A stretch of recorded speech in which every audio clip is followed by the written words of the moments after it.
Tyrant here, and I just finished watching Ready Player One.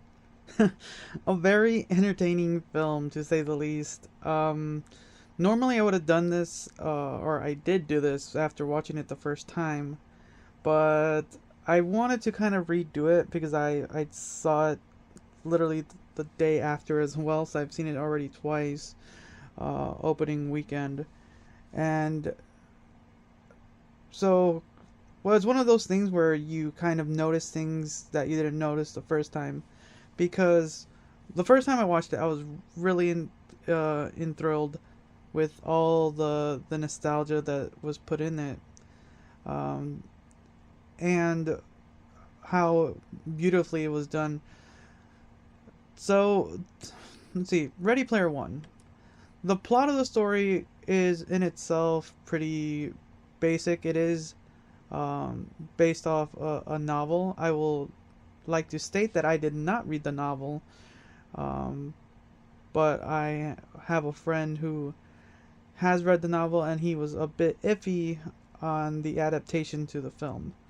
But I took it as a grain of salt, um, because in a way, the the way the story went with the film, um, there were some plot holes. I'll mention that during spoilers. But there are some things in the story that kind of flowed a little wonky, I would say. Um, but I think like the cast did their best. I and visually, all the all the graphics, all the in-world stuff of the Oasis were amazing. Like it's fantastic. Like if most of the film could have been taking place in the Oasis, I would have been fine with that. I would have been okay because when the plot was moving in the Oasis, it felt like it was moving smoothly. It's when it was taking place in the real world, I felt that the plot was beginning to become. That's when it was becoming iffy because I don't know. It just felt super like uh, awkward at times.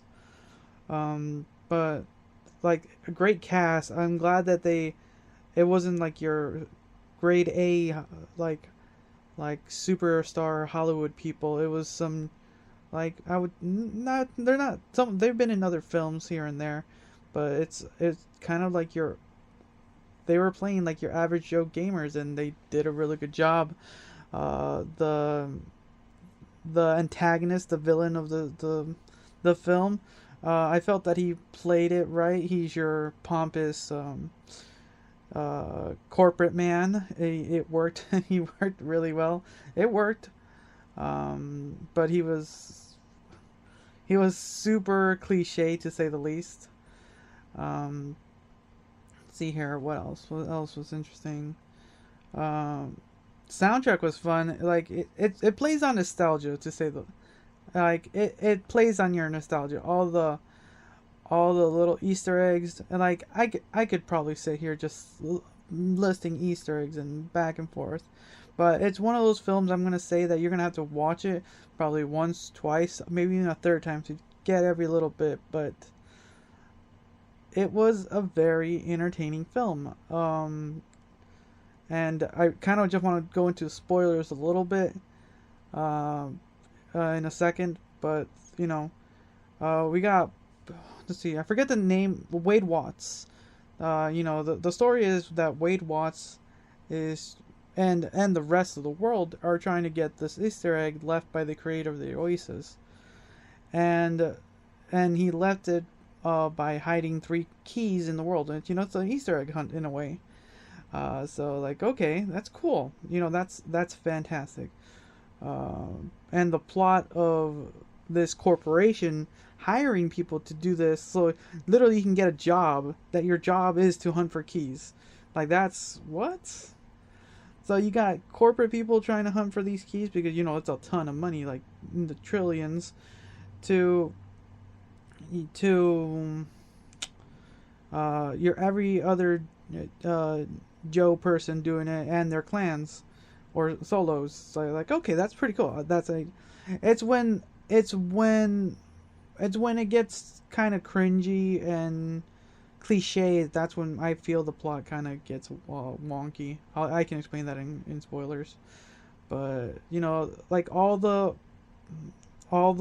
trials were interesting. They were fun to watch. Um, Things like that. So I'm gonna get into spoilers now because it's kind of hard to talk about the film a little bit. Um, so for my rating, I'm gonna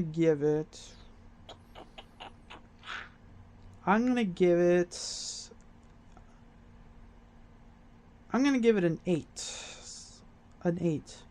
Because like I think I could watch this movie a third time and still enjoy it. Even with the plot holes that came about after watching it again. So an 8. Now, spoiler time. So there's scenes in the film where you get the real world action and the antagonist, this boss man, you could say, literally is like almost killing people to an extent, and it's like really messed up. Like it's really messed up, but it's not put correctly, and it just feels off sometimes.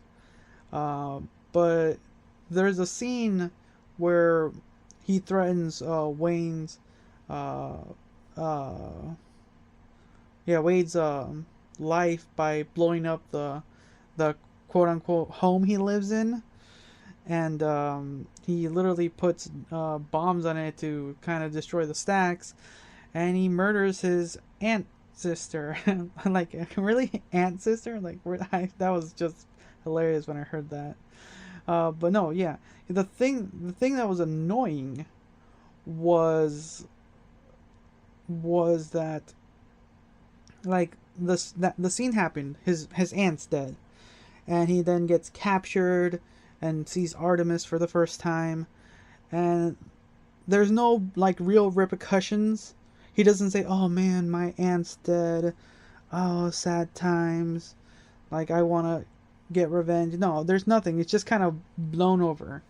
Like that bugged me. It caught me the first time I was watching the film, but I was enjoying the rest of the film so much, but it did really get to me the second time. So yeah, that bugged me. Uh what else? What else?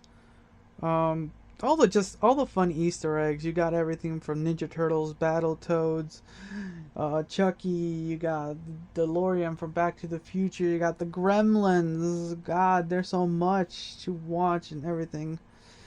Like even all the trials were fun to watch. You had this race that had the T-Rex from Jurassic Park. You had King Kong. It was just really done. Oh, the scene for the second challenge was fantastic. They did a replica of The Shining, and it was hilariously terrifying, and I was overjoyed. They had the two creepy girls standing. Yet they had the elevator full of blood. You had uh, the scene in the maze with Jackie. You didn't see him, and I'm happy that you didn't see him because it was more terrifying just seeing his foot in the snow and the axe wailing around. Uh, the third challenge. Oh shoot! Third challenge was. Oh, it was a nod to the original first Easter egg. That was that was enjoyable too. Uh, like I remember when I first learned, like I was learning what Easter eggs were and learning about the first Easter egg. That was, it's fantastic. It's a great. This movie in itself is great because it shows one of the first Easter eggs to anyone who's watching, which is amazing. Um, and like, the cast themselves did good. The kid who played Wade slash Participle, Samantha slash Artemis, H slash Helen, Like those characters were really good. I think Toshiro, who played, fuck, I forgot his in-game name. Sho, I forgot what his real name is, but he was the 11-year-old gamer kid, which his jokes were pretty okay, but they were kind of just one-liners, and they were the same one-liners. That was kind of a little bit annoying because he was like this 11-year-old gamer, like, and it's not said once, I like twice, and like, um, and yeah, this fantastic journey of all this was like great, but there was just so much like awkward plot in the real world that was happening that made it like so like when it was a game world, it was amazing because there was just so much happening visually. Maybe that's why it was stunning, but yeah. One fun nod is that they had the Bee Gees dancing at this thing at the dance club, and that was fantastic. It was a huge plus for me. Um, and yeah, there's probably more I can talk about, but it's kind of everything I want to say. So yeah, fun movie. So thanks again for watching. Until next time.